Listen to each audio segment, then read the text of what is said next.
ভাইকে ডাকতে গিয়ে দেখলাম সে তার রুমেই নেই। আমি মায়ের রুমের কাছে ফিরে গিয়ে দরজায় টোকা দিতে যাচ্ছিলাম, তখন হঠাৎ ভেতর থেকে ভাইয়ের গলার শব্দ শুনতে পেলাম। বুঝলাম ভাইয়া মায়ের সাথেই আছে। রাত তখন প্রায় 2টো, আর আমি ভাবতে লাগলাম কেন মা এমন অদ্ভুত শব্দ করছেন।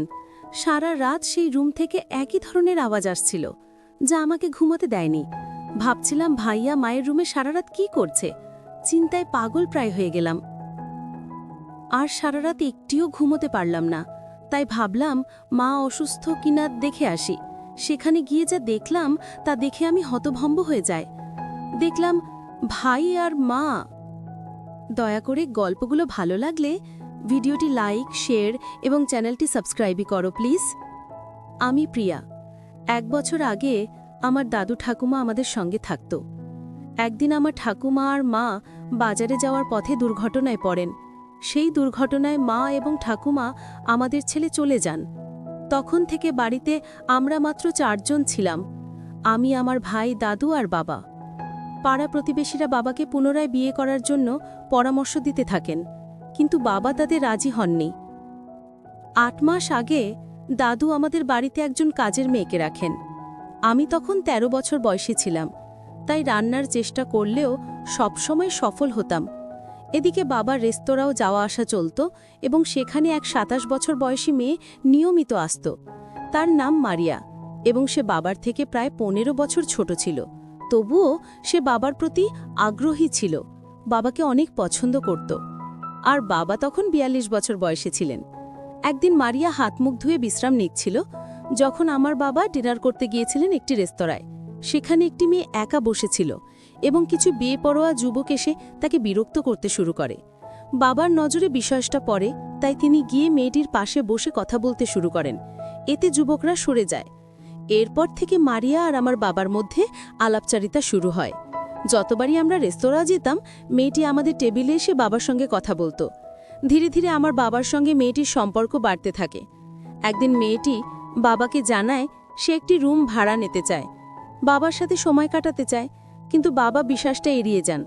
পরদিন মেয়েটি আবার ফোন করে বাবাকে রাজি করানোর চেষ্টা করে, কিন্তু এরই মধ্যে কিছু লোক মারিয়াকে বাধা দেয় এবং বিব্রতকর পরিস্থিতি সৃষ্টি করে। একজন সাহসী মানুষ হিসাবে আমার বাবা মারিয়াকে রক্ষা করতে এগিয়ে যান। পরিস্থিতি সামলাতে বাবার কিছু সাহসী পদক্ষেপ নিতে হয়, এবং অবশেষে মেয়েটি বিপদ থেকে মুক্তি পায়। এই ঘটনার পর মারিয়া এবং আমার বাবার সম্পর্ক আরও গভীর হয়, এবং তারা বিয়ে করে। এখন মারিয়া আমাদের পরিবারের অংশ এবং আমার নতুন মা হয়ে উঠেছেন। প্রথমবারের মতো আমি তাকে দেখলাম। তিনি অনেক সুন্দর। আমার বাবার জীবনে নতুন অধ্যায় শুরু হয়েছে, এবং আমি তাদের সুখী দাম্পত্য জীবন প্রত্যক্ষ করছি। এইদিকে আমার নতুন মাকে দেখে মনে হচ্ছিল বাবার থেকেও আমার ভাইয়া অনেক খুশি হয়েছে। তারপর আমি বাবার সাথে দেখা করতে গেলাম, দেখি বাবা রুমে নাই। পরে যখন বাবা বাথরুম থেকে বের হয়ে তার রুমে যাচ্ছিলেন, আমি তাকে আলিঙ্গন করে নিজের রুমে ফিরে এলাম। প্রতি রাতে বাবার সাথে দেখা করেই ঘুমোতে যেতাম। আমার নতুন মা আমার উপর কখনো রাগ করতেন না, বিশেষ করে যখন থেকে বাবা দ্বিতীয়বার বিয়ে করেছেন। নতুন মা বাবাকে খুব ভালোবাসতে শুরু করেছিলেন, এবং বাড়িতে সবসময় আনন্দমুখর পরিবেশ বিরাজ করত। এখন আমরা সবাই মায়ের হাতে রান্না খেতে শুরু করেছি। আমার ভাই নতুন মায়ের রান্না খাওয়ার জন্য এতটাই আগ্রহী ছিল যে কখনো কখনো সে কলেজে না গিয়ে মায়ের সাথে সময় কাটাত। সে তার মায়ের সঙ্গে গল্প করত এবং মায়ের হাতে তৈরি সুস্বাদু খাবার খেত। সেদিনও ভাই সকালে কলেজে গিয়েছিল, কিন্তু পরে তার রুমে ফিরে এসে ছবি আঁকতে শুরু করল। হঠাৎ আমার মায়ের ঘর থেকে কিছু শব্দ শুনতে পেলাম, যেন কিছু অস্বাভাবিক ঘটছে। আমি দরজার কাছে যেতেই ভাই এগিয়ে এসে বলল, আম্মু একটু অসুবিধায় পড়েছে, তবে আমি দেখছি। আমি মনে করলাম হয়তো মায়ের সাথে কিছু জরুরি কথা আছে, তাই কিছুক্ষণ পর ভাই রুম থেকে বের হয়ে এলো। ভাই বলল, কিছু না, বাথরুমের লাইট নষ্ট হয়েছিল, সেটাই ঠিক করতে গিয়েছিলাম। আমি ভাবতে লাগলাম ভাইয়া নতুন মায়ের বেশি যত্ন নিচ্ছে। দিনগুলো এভাবেই কেটে যাচ্ছিল। ভাইয়ের জন্মদিনে আমরা সবাই একসঙ্গে খুব আনন্দ করেছিলাম। তার বন্ধু বান্ধব এবং পরিবারের সদস্যরা উপহার নিয়ে এসেছিল, যা দেখে আমি খুব উত্তেজিত হয়ে পড়েছিলাম। আমি কৌতূহলী হয়ে ভাইয়ের রুমে গেলাম। সেখানে না পৌঁছাতে পারলেও দূর থেকে দেখলাম মা আর ভাইয়ের মধ্যে কিছু কথোপকথন হচ্ছে। আমি রুমে ঢুকেই যা দেখলাম তা দেখে অবাক হয়ে গেলাম। ভাইয়া আমাকে জড়িয়ে আছে। আমাকে দেখা মাত্রই তারা সরে গেল। আমি তাদেরকে বললাম, তোমরা কি করছো? মা বলল, কিছু না তো, আমি তোমার ভাইকে জন্মদিনের উপহার দিচ্ছিলাম। আমি মাকে বললাম, কোথায় উপহার? একটু পরে মা ভাইয়ের জন্য একটি উপহার বের করে দিলেন। সেই মুহূর্তে আমার মনে অস্বস্তি থাকলেও সব সন্দেহ দূর হয়ে গেল যখন ভাই উপহারটি হাতে পেল এবং মা হাসি মুখে তাকে শুভেচ্ছা জানালেন। কিন্তু মনে মনে ভাবতে থাকলাম, কিন্তু মা ভাইয়ার সাথে এরকমভাবে ছিল কেন? আমার মায়ের মা একদিন মারিয়াকে বললেন, তুমি এই বাড়িটা খুব সুন্দরভাবে সামলেছ, আমি নিশ্চিত তুমি শাশুড়ির দায়িত্ব ভালোভাবে পালন করতে পারবে। তখন আমার নতুন মায়ের মা, অর্থাৎ আমার দ্বিতীয় নানি, আমাদের বাড়িতে এসে ভাইয়ের জন্য বিয়ের প্রস্তাব দিলেন। ভাইয়া যাও বলল, এখন কি আমার বিয়ের সময় হয়েছে? নতুন মা যখন ভাইয়ের বিয়ের কথা শুনলেন, আমাদের মা বললেন যে এখনই বিয়ের জন্য সঠিক সময় নয়। তিনি বললেন, ভাইয়েরদের বিয়ে কিছু সময়ের জন্য স্থগিত থাকুক, এরপরে তিনি এই বিষয়ে আলোচনা শেষ করেন। মা আসার পর থেকে 1-5-2-0 দিন কেটে গেল এবং আমি মাঝে মাঝে ভাইয়ের রুমে যেতাম। 1 মাস কেটে গেল এভাবে। সবসময় ভাইয়া মায়ের সাথেই বেশি সময় কাটাত। একদিন আমার মা মারিয়া কিছু কথা বললেন যা শুনে আমি হতবাক হয়ে গেলাম। তিনি বললেন, তোর ভাই প্রতি রাতে ঘুম থেকে উঠে কোথাও যায়। এটা শুনে আমার মনে হলো ভাইয়ের সাথে কথা বলা দরকার। কিছুক্ষণ পরে ভাই বাড়িতে এলে দেখি মা তাকে খাওয়াচ্ছেন। আমি বাবার রুমে গিয়ে বাবার সাথে কথা বললাম। একদিন রাতে আমি দেখলাম ভাইয়ের রুমে কিছু অস্বাভাবিক ঘটনা ঘটছে। আমি বুঝতে পারলাম যে দুজনের মধ্যে কিছু চলছে।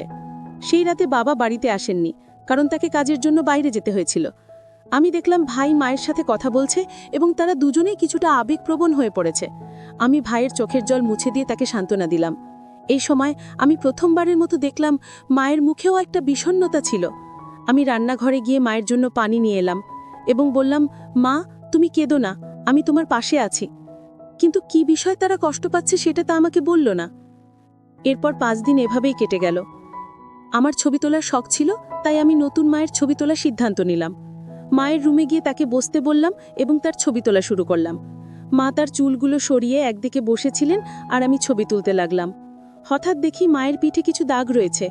মা বললেন, এগুলো তো তোমার বাবার ভালোবাসার চিহ্ন, কিন্তু আমি জানি বাবা গত 5 দিন বাড়িতে ছিলেন না। তখনই বুঝলাম মা আমাকে পুরো সত্যটা বলেননি। ভাইয়ের প্রতি সন্দেহ আরও বেড়ে গেল। পরের দিনগুলোতে আমি মায়ের অনেক ছবি তুললাম এবং সেগুলো আমার রুমে রাখলাম। মায়ের ছবিগুলো দেখে আমার মনে একটা অদ্ভুত অনুভূতি জাগলো। আমি বুঝতে পারছিলাম কিছু একটা ঠিক নেই। ভাইয়ের কথা মনে পড়ে আমি একটু চিন্তিত হয়ে পড়লাম। মা ও ভাইয়ের সম্পর্কের বিষয়ে আমি নিশ্চিত নেই, কিন্তু মনে হচ্ছিল যে বিষয়টা হালকাভাবে নেওয়ার নয়। মা ও ভাইয়ের মধ্যে কিছু একটা চলছে, কারণ মা সবসময় ভাইয়ের সাথেই থাকে।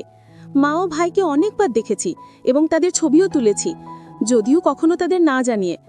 একদিন বিকারে তোলা ছবিগুলো দেখাতে মায়ের ঘরে যাওয়ার সিদ্ধান্ত নিলাম। সেদিনও বাবা বাড়িতে ছিলেন না, তাই আমি ভেবেছিলাম মা হয়তো এখনো জেগে আছেন। রাত প্রায় 12টার দিকে মায়ের রুমের কাছে পৌঁছে গেলাম এবং রুম থেকে কিছু অদ্ভুত আওয়াজ শুনে চিন্তিত হয়ে পড়লাম যে মা হয়তো অসুস্থ।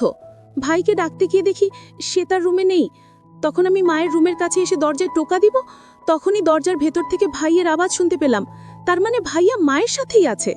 তখন প্রায় রাত 2টো বাজে এবং ভাবলাম, কেন মা এমন অদ্ভুত আওয়াজ করছেন? সারা রাত সেই রুম থেকে একই ধরনের আওয়াজ আসছিল, যা আমাকে ঘুমোতে দেয়নি। ভাইয়া মায়ের রুমে সারা রাত কি করছে? আমি চিন্তায় চিন্তায় পাগল হয়ে যাচ্ছিলাম। সারা রাত ঘুমোতে পারিনি। পরের দিন সকালে আমি স্কুলে যেতে পারিনি, তাই বাড়িতে থাকলাম। নাস্তার সময় দেখলাম মা খুব খুশি মনে নাস্তা করছেন এবং ভাইয়ারা উচ্ছ্বসিত। আজ তারা দুজন অনেক মনে হচ্ছিল যেন অনেক খুশি। হঠাৎ আমার পায়ের উপর কিছু পড়ল, তাই মাথা নিচু করে দেখতে দেখি ভাইয়ের পা নড়াচড়া করছে আমার পায়ের সাথে। এই ঘটনা আমাকে একটু অস্বস্তিতে ফেলল, তবে আমি কিছু বললাম না। ভাইয়া মায়ের পা ভেবে আমার পা নাড়াচ্ছিল। রাত 1টার দিকে বাবা বাড়ি ফিরলেন এবং ঘুমিয়ে পড়লেন। মা তাকে 1 গ্লাস দুধ দিলেন, যা দেখে আমি জিজ্ঞেস করলাম, মা, তুমি প্রতিদিন বাবাকে দুধ কেন দাও? মা হাসি মুখে বললেন, তোমার বাবার জন্য এটা দরকার, এতে ওনার শক্তি বাড়ে। আমি বুঝতে পারলাম না। তাই মা বললেন, তুমি এখনো ছোট, এসব বুঝতে হবে না। পরের দিন আমি ভাইজের রুমে গিয়ে দেখলাম সে কিছু প্রস্তুতি নিচ্ছে। তার কিছুক্ষণ পর মায়ের রুম থেকে কিছু আওয়াজ শুনে আমি নিজের রুমে চলে গেলাম। কিছুক্ষণ পর ভাইয়ের রুম থেকে আবারও সেই আওয়াজ শুনলাম।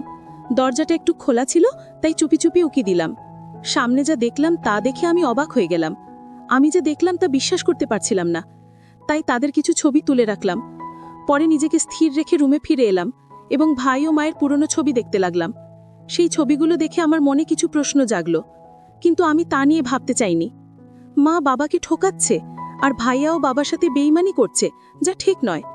মায়ের কিছু কথা আমার মনে পড়ছিল, যেখানে তিনি মাঝে মাঝে ছোট ছোট কাজের জন্য ভাইয়াকে ডেকে আনতেন তার ঘরে, আর আমি যখন সাহায্য করতে যেতাম তিনি বলতেন, তুমি এখনো ছোট। সে সময় হয়তো কিছু বুঝিনি, কিন্তু আজ আমি যা দেখলাম তা আমাকে ভাবিয়েছিল।